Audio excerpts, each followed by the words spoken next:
The third of our useful rules, the quotient rule. So this time it's when we have one function divided by another function. There's the formal definition, much easier this way.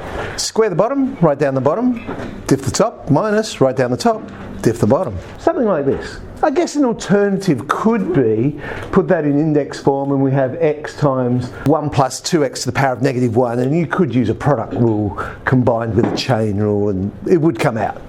But it's easier to do it using this one. Square the bottom. So simply, whatever is in the denominator, bung some parentheses around it and put a square on there. So square the bottom. Then write down the bottom, 1 plus 2x. Diff the top. Oh, differentiate x, I get 1. Minus, write down the top, x, diff the bottom. Differentiate that, we get 2. Tidying that up, we have our answer. 1 on 1 plus 2x all squared. Square the bottom, write down the bottom, diff the top. Minus, write down the top, diff the bottom.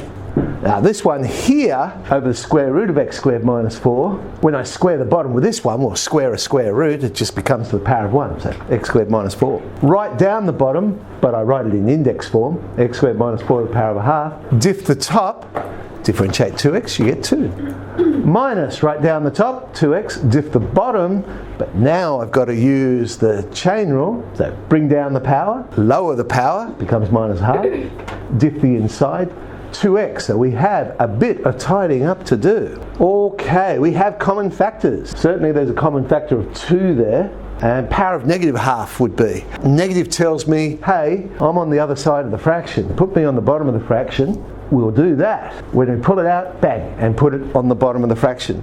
So we end up with that minus a half is actually the square root of x squared minus 4 on the bottom of the fraction.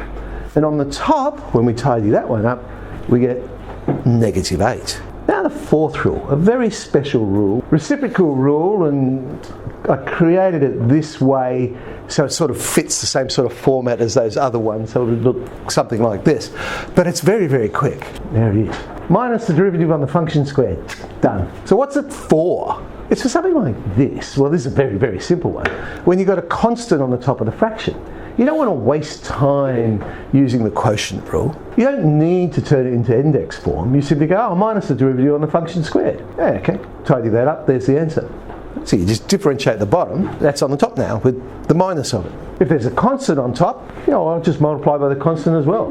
Minus the derivative on the function squared. Well, differentiate 4x squared plus 3, you get 8x on the function squared, tidy it up. There's our answer. So minus the derivative on the function squared can save you a lot of time for those sort of ones where you've got a constant on the top. 9i.